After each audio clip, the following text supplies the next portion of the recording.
أعوذ بالله من الشيطان الرجيم بسم الله الرحمن الرحيم. Aujourd'hui, par la permission d'Allah subhanahu wa ta'ala, on va essayer d'aborder un sujet qui est très important.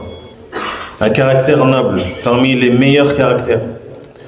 Une qualité louable que le musulman doit adopter dans tous les domaines de sa vie. Il s'agit de l'entraide et de la solidarité. L'être humain est social par nature. Il vit en société et en groupe. Et la vie solitaire lui est difficile parce qu'il est dépendant et il est faible. Comme Allah Azza wa Jalla dit, et l'homme a été créé faible. Et pour remédier à cette faiblesse, l'islam a établi le principe de la coopération, de la solidarité et de la participation. Ce principe se pratique en particulier dans la résolution des grands problèmes et dans les crises. Allah Azza wa Jalla nous dit wa ta'awanu 'ala al-birri wat-taqwa wa la ta'awanu 'ala al-ithmi wal-'udwan. Entraidez-vous dans l'accomplissement des bonnes œuvres et de la piété. Et ne vous entraidez pas dans le péché et la transgression. Ça, c'est une règle chez le musulman. At-ta'awun, on se doit de s'entraider. Mais l'entraide, il peut être fait dans deux sens. Soit dans le bien, soit dans le mal. Allah Azza wa Jalla, il nous a ordonné ici wa ta'awanu 'ala al-birri wat-taqwa. Et entraidez-vous dans le bien et la piété. Dans tout ce qui est bien, dans toutes les œuvres pieuses, dans toutes les bonnes œuvres. Que ce soit des œuvres obligatoires, surérogatoires, des choses qui sont légiférées, des choses qui sont mustahab, recommandées, des choses qui font partie de la sunna, qu'on s'entraide dans le bien et la piété. Wala ta'awanu.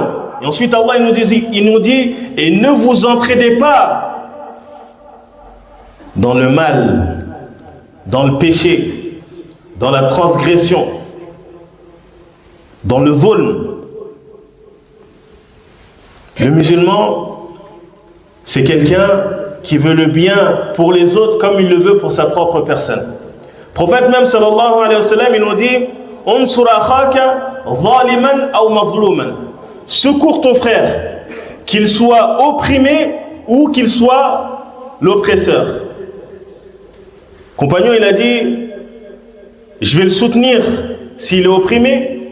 Non, il a été victime d'une injustice.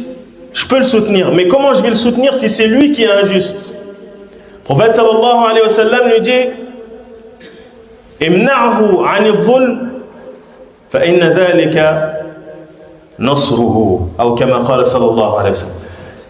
Empêche-le de faire cette injustice-là et en faisant cela, tu le soutiendras.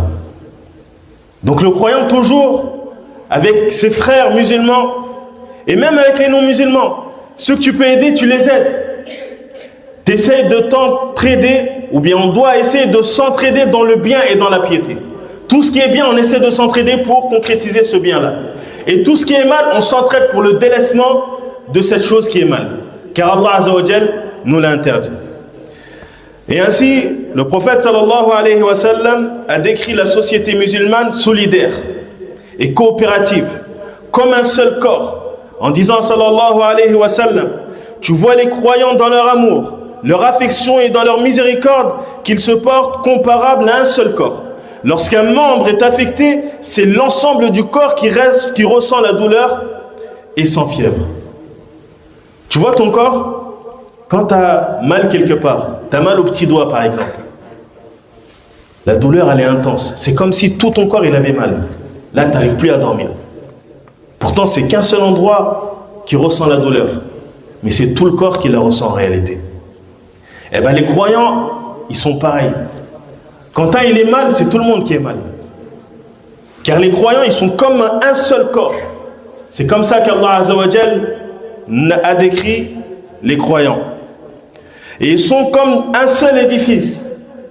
Le prophète sallallahu alayhi wa sallam nous dit les croyants entre eux sont tels un édifice dont les éléments se consolident les uns les autres. Ainsi, l'islam nous a invités à la participation positive sans chercher de profit personnel ni intérêt. Toi, quand tu aimes des gens,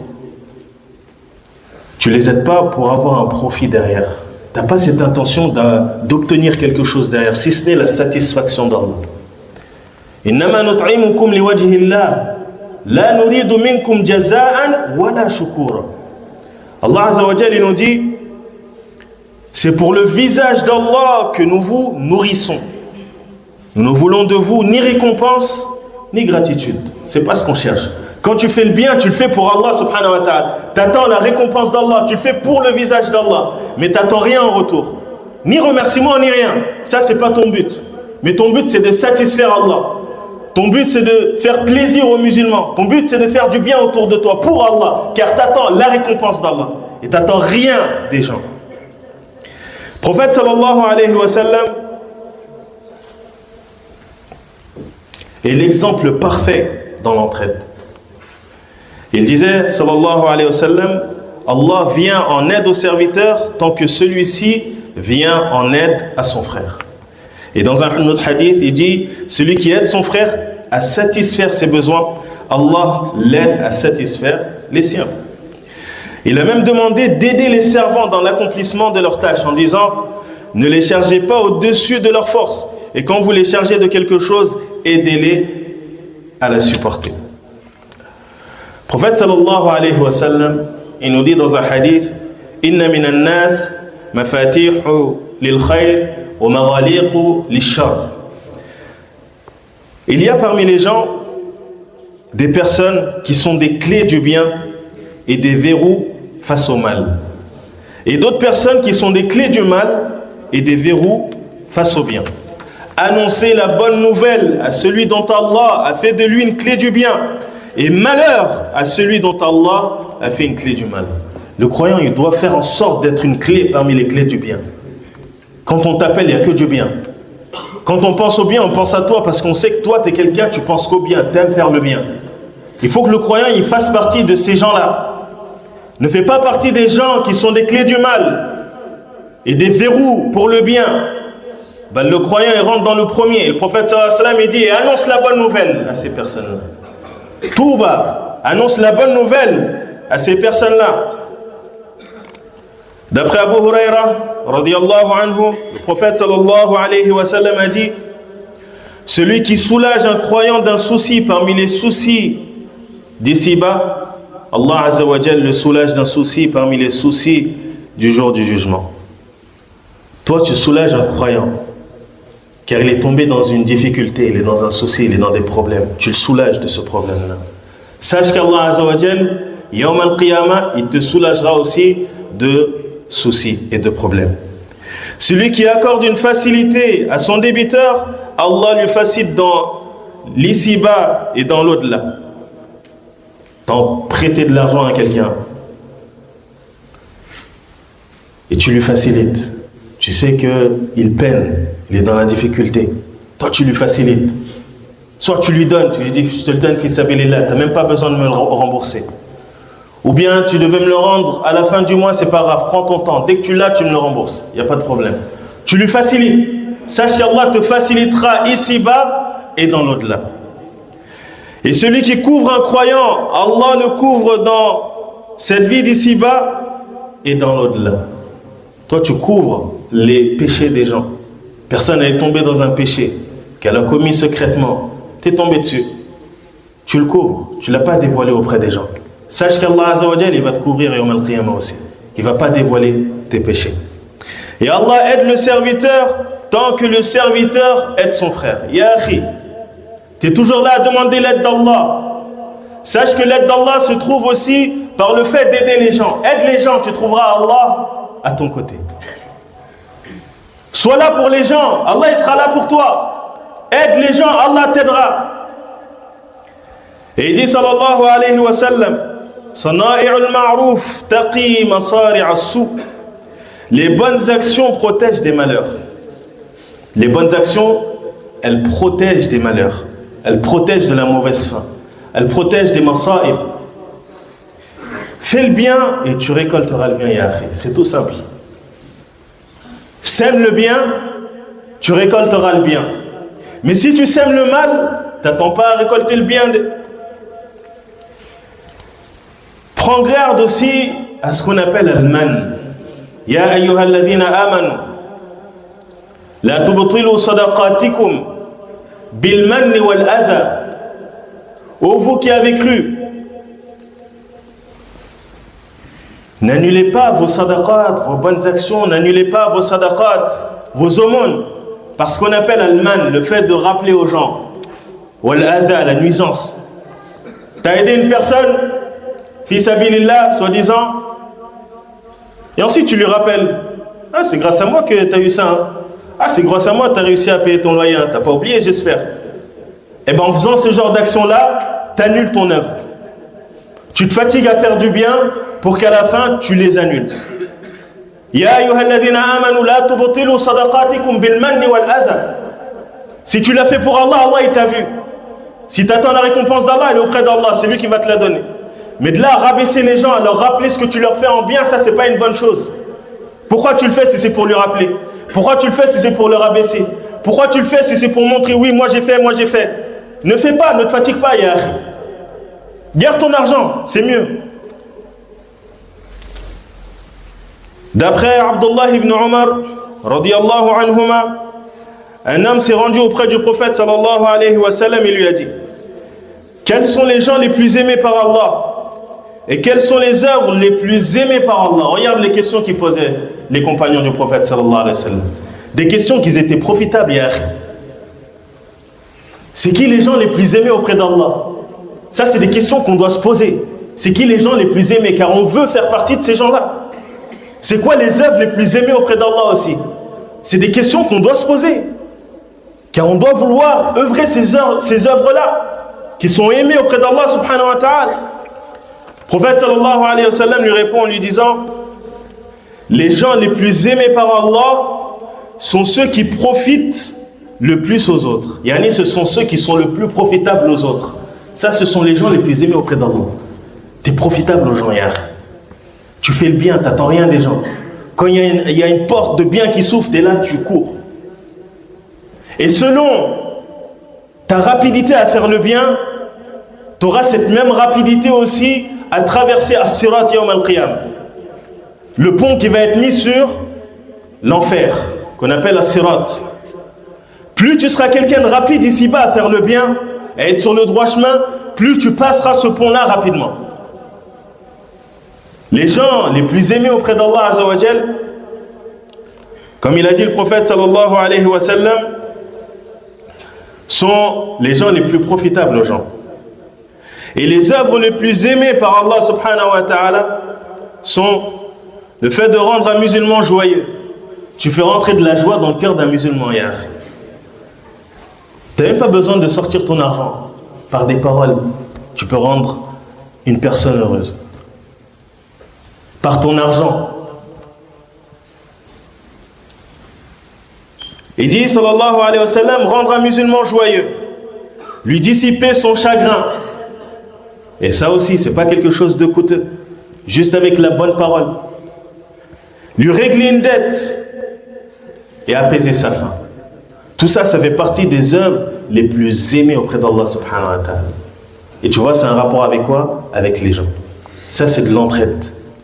C'est l'entraide que les musulmans doivent avoir entre eux. N'attends pas que ton frère il vienne te solliciter, il vienne te demander. Sois attentif à ce qui se passe autour de toi. Quand tu vois des gens dans la difficulté, tu vois des gens dans des problèmes, n'attends pas qu'ils viennent te solliciter.